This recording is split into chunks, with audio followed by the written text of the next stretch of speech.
आप लोग जानते ही होंगे कि इंटरनेट पर आईआईटी कानपुर वालों ने वाल्मीकि रामायण का अनुवाद डाला हुआ है और इन लोगों ने अपने अनुवादों में श्री राम को मांसाहारी और शराबी बताया है। श्री राम ने मांसाहार किया था या नहीं, इस पर मैं अपने पिछले वीडियो में एक छोटी सी चर्चा कर चुकी हूँ और अब यहाँ बात करते हैं कुछ अनुवादकों की और संस्कृत व्याकरण के कुछ तथ्यों की। और अगर आप यह वीडियो पूरा देख लेते हैं तो आपको संस्कृत व्याकरण के कई इंटरेस्टिंग नियम भी समझ में आएंगे और आपको बहुत सारी नई जानकारी भी मिलेगी। तो आईआईटी कानपुर वालों ने अपने अनुवादों में बताया है कि श्री राम वनवास में शराब पीते रहते थे, लेकिन जब सीता जी का हरण हो गया तो उन्होंने उस दुख में शराब पीना बंद कर दिया। अब लेकिन मुझे यहाँ पर एक बात समझ में नहीं आती कि श्री राम के पीछे जा जाकर उन्हें इतने सालों तक शराब की सप्लाई कौन कर रहा था, क्योंकि अगर आपने भी रामायण थोड़ी सी भी पढ़ी हो तो आपको भी मालूम ही होगा कि श्री राम 12 सालों तक एक जगह पर रुके ही नहीं थे, लगातार आगे बढ़ते रहे थे और पंचवटी तक पहुंच गए थे। लेकिन आईआईटी कानपुर वालों के मुताबिक श्री राम तो शराब पीते रहते थे। खैर, लेकिन आईआईटी कानपुर वालों ने ये नहीं बताया कि श्री राम को लगातार शराब की सप्लाई कौन कर रहा था, या क्या उस समय जंगल में शराब की भी नदियां बहती थी। इन्हीं आईआईटी कानपुर वालों ने अपने अनुवादों में यह भी बताया है कि गंगा जी को प्रसन्न करने के लिए सीता जी उन्हें शराब के हजारों घड़े और मांस के टुकड़े चढ़ाने का वचन दे रही हैं। इन्हीं आईआईटी कानपुर वालों के मुताबिक श्री राम पिंड दान करते समय या ग्रह शांति की वास्तु पूजा के समय भी पशुओं के मांस का प्रयोग कर रहे हैं। अब मुझे तो मालूम ही नहीं था कि गंगा नदी को प्रसन्न करने के लिए उसमें शराब के हजारों घड़े और मांस मदिरा वगैरह भी चढ़ाया जाता है, या ग्रह शांति की पूजा में भी लाशों का प्रयोग होता है, क्योंकि मैंने आज तक ऐसी कोई पूजा नहीं पढ़ी सनातन धर्म में, और शायद आपने भी नहीं पढ़ी होगी। लेकिन आईआईटी कानपुर वालों के मुताबिक करुणा निधान कहे जाने वाले भगवान श्री राम केवल मांसाहारी और शराबी ही नहीं थे, बल्कि वे मांस मदिरा के इस हद तक आदी थे कि उन्होंने मांस मदिरा के लालच में अपनी प्रतिज्ञा तक तोड़ दी थी। क्योंकि इन्हीं आईआईटी कानपुर वालों के मुताबिक श्री राम ने प्रतिज्ञा तो की थी कि वे 14 वर्षों तक मुनियों की तरह केवल फल मूलों पर ही निर्भर रहेंगे, लेकिन आईआईटी कानपुर वालों के मुताबिक ही श्री राम तो वनवास में मांस मदिरा का सेवन कर रहे थे। तो यानी कि अपने पिता के वचन का पालन करने के लिए जिन श्री राम ने सारा राज्य त्याग दिया, सारा सुख त्याग दिया, सारा वैभव त्याग दिया, वही श्री राम मांस मदिरा का लालच न त्याग सके। प्राण जाए पर वचन न जाए की रीति भी तोड़ दी श्री राम ने, आईआईटी कानपुर वालों के मुताबिक, हमारे मुताबिक नहीं। जबकि आईआईटी कानपुर वालों के अनुवादों में ही शूर्पणखा भी श्री राम को शुद्ध शाकाहारी और केवल फल मूल खाने वाला ही बता रही है। इन्हीं आईआईटी कानपुर वालों के अनुवादों में विभीषण राक्षसों की पहचान मांस खाने वाले और रक्त पीने वालों के रूप में बता रहे हैं। लेकिन फिर भी इन अनुवादकों ने ये भी दिमाग नहीं लगाया कि जिस वाल्मीकि रामायण में राक्षसों की पहचान मांसाहारियों के रूप में भी बताई जा रही है, तो वहां पर करुणा निधान कहे जाने वाले भगवान श्री राम भी मांसाहारी कहां से हो जाएंगे। इन अनुवादकों ने एक बार यह भी दिमाग नहीं लगाया कि जिन वाल्मीकि जी ने एक पक्षी की हत्या को देखकर एक व्याध को श्राप दे दिया था, तो वही वाल्मीकि जी श्री राम के इतने बड़े भक्त होते अगर श्री राम भी जीव हत्या या मांसाहार करते। इन अनुवादकों ने एक बार यह भी दिमाग नहीं लगाया कि जिस वाल्मीकि रामायण में सारे ऋषि मुनि अपने आश्रम में हिंसा द्वारा रक्त की एक बूंद का भी गिरना पसंद नहीं करते, मांस रक्त गिरने से जिनके आश्रम और यज्ञ अपवित्र हो जाते हैं, तो वही ऋषि मुनि और भगवान मांसाहारी कहाँ से हो सकते हैं। और आप भी देखते होंगे कि आजकल के जितने भी नॉन वेजिटेरियन लोग हैं, जो श्री राम को, ऋषि मुनियों को, सबको मांसाहारी और शराबी बता देना चाहते हैं, ताकि ज्यादा से ज्यादा हिंदुओं के बीच में मांसाहार का प्रचार किया जा सके और अपने मांसाहार को सही ठहराया जा सके। तो यही लोग आईआईटी कानपुर वालों के अनुवादों को उठाकर पेश कर देते हैं, क्योंकि ये सब लोगों को अपनी तरह ही बेवकूफ समझते हैं। खैर, हम आपको यह भी बता देते हैं कि इसमें आईआईटी कानपुर वालों की पूरी गलती नहीं है। आईआईटी कानपुर वालों ने अपने ज्ञान, शोध, बुद्धि और विवेक से अनुवाद नहीं डाले हैं। इन्होंने 1927 में द्वारिका प्रसाद चतुर्वेदी द्वारा अनुवादित की गई एक रामायण को आधार बनाकर इंटरनेट पर अनुवाद डाले हैं। और आपको यह भी बता दें कि 1927 में किए गए उन अनुवादों का विरोध उस समय भी हुआ था, क्योंकि उसमें जो अनुवाद हुए हैं वे बहुत ही साधारण ज्ञान से हुए हैं, कई श्लोकों के संधि विच्छेद ही सही नहीं हुए, जिसका सबूत मैं आपको देने वाली हूँ। तो उस समय विद्या वाचस्पति पंडित श्री बालचंद्र शास्त्री सहित कई संस्कृत आचार्यों ने कई पुस्तकों और पत्रिकाओं में अपने लेखन के माध्यम से इसी बात को उठाया भी था। और वर्ष 1930 में बालचंद्र शास्त्री का एक लेख कल्याण पुस्तक के एक अंक में भी प्रकाशित हुआ था, जिसमें उन्होंने वाल्मीकि रामायण के विवादित श्लोकों की संस्कृत व्याकरण को समझाने के साथ ही बताया है कि रामायण के कुछ श्लोकों के कुछ शब्दों को आधार बनाकर श्री राम को मांसाहारी सिद्ध करने का प्रयास करने वाले लोगों ने संस्कृत व्याकरण के नियमों को तो छोड़िए, रामायण में श्री राम की अटल और अखंडनीय प्रतिज्ञाओं पर भी ध्यान नहीं दिया। एक उदाहरण देती हूँ, आपको इसी से बहुत कुछ समझ में आ जाएगा। रामायण में एक प्रसंग आता है जहाँ पर सीता जी गंगा नदी में उतरकर गंगा जी से कहती हैं कि अगर मैं वनवास के बाद अपने पति और देवर के साथ सकुशल अयोध्या लौट आई तो आपकी इन इन वस्तुओं से पूजा करूंगी। तो वहाँ द्वारिका प्रसाद चतुर्वेदी ने यह अनुवाद कर दिया कि सीता जी कह रही हैं कि मैं मदिरा के 1000 घड़े और मांस के टुकड़े चढ़ाऊंगी। अब जरा आप एक नजर इस श्लोक पर डालिए कि श्लोक में क्या लिखा है।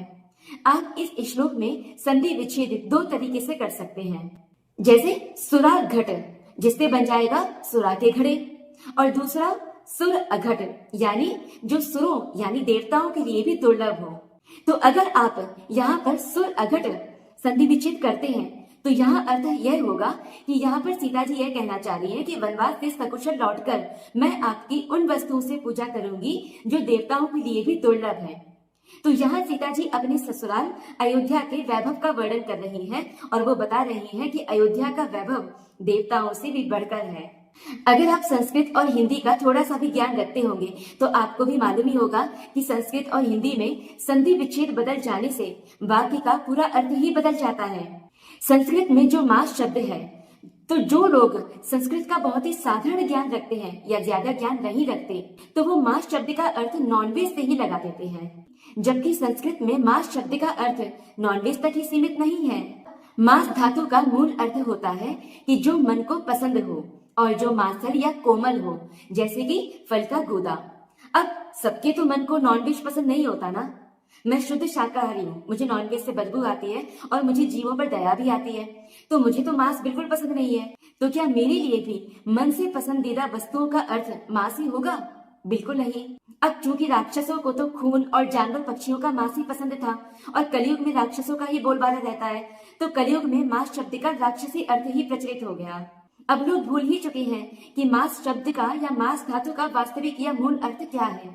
अब जैसे कि वाल्मीकि रामायण में एक श्लोक है जहां हनुमान जी सीता जी को लंका में बताते हैं कि सीता जी के हरण के बाद श्री राम कैसे रहते हैं, तो वहां द्वारिका प्रसाद चतुर्वेदी और IIT कानपुर वालों ने क्या अनुवाद कर दिया कि हे देवी, श्री राम ने मांस खाना और मधु का सेवन करना छोड़ दिया है और वे नित्य वानप्रस्थ योगी और वन में उत्पन्न हुए फल मूल का आदर करते हैं और तीसरे दिन अन्न खाया करते हैं। IIT कानपुर वालों ने यहाँ पर मधु शब्द का अर्थ वाइन लिखा है।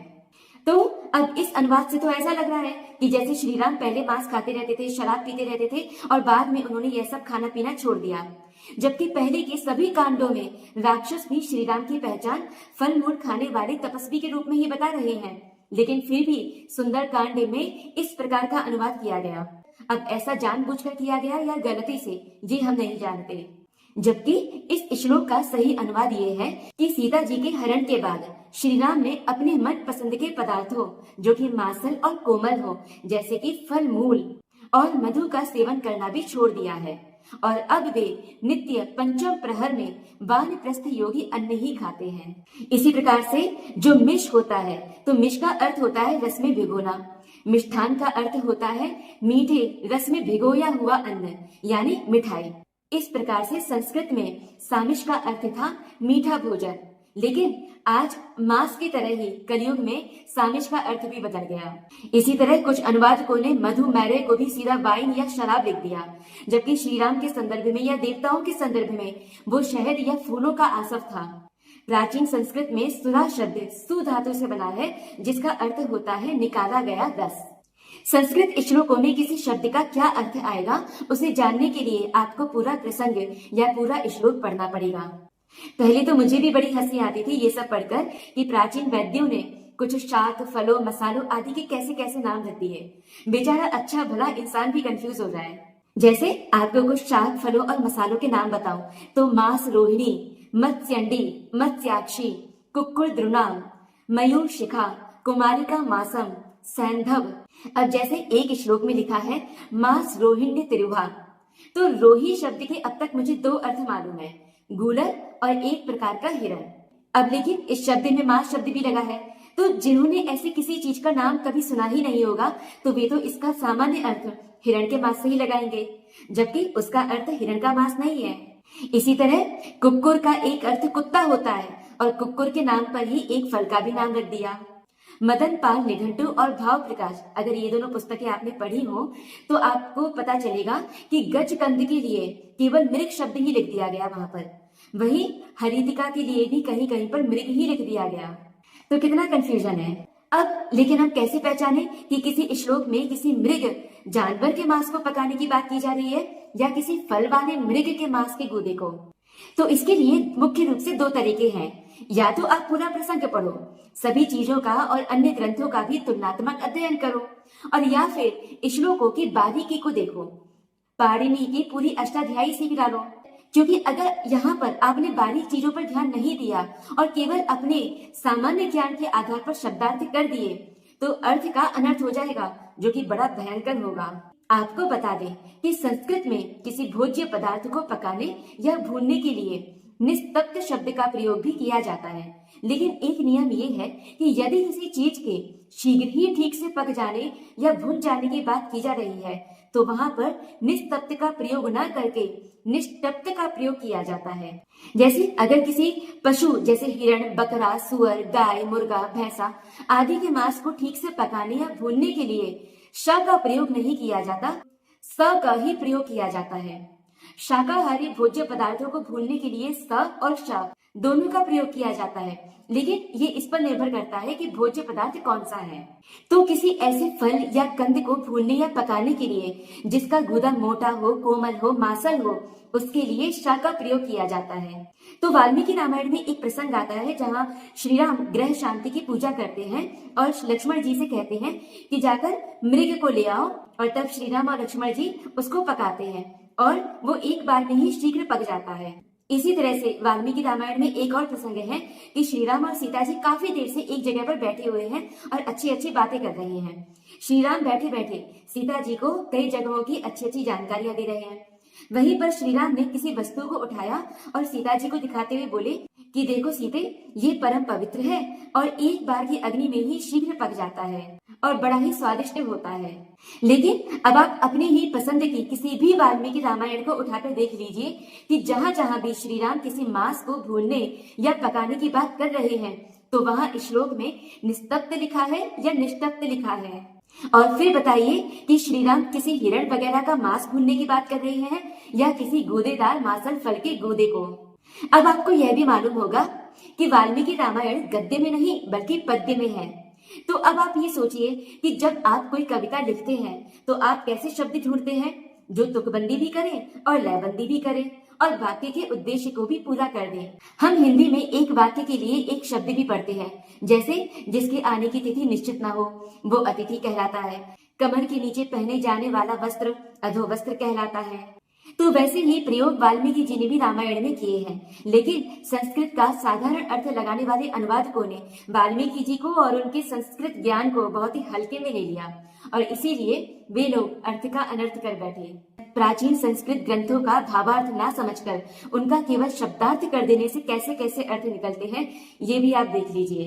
एक श्लोक है जो आप स्क्रीन पर देख रहे होंगे। इस संस्कृत पंक्ति का केवल शब्दार्थ या गूगल ट्रांसलेशन से अर्थ निकालेंगे तो इसका अर्थ निकलता है कि विवाह वेदी पर दूल्हा स्त्री के दाएं कंधे को पकड़कर देह काटकर उसका हृदय निकाल लेता है और अम्मा व्रत अपने कुल में मंत्र पढ़ते हुए बांट देता है। तो मुझे तो बड़ा डर लगता है कि प्राचीन संस्कृत ग्रंथों का शब्द दर शब्द अनुवाद करने वालों ने जैसे करोड़ों निर्दोष पशुओं की बलि चढ़वा दी, वैसे ही कहीं आगे चलकर वे विवाह वेदी पर दूल्हे के हाथों स्त्री की भी बलि न चढ़वा दें। जय श्री राम।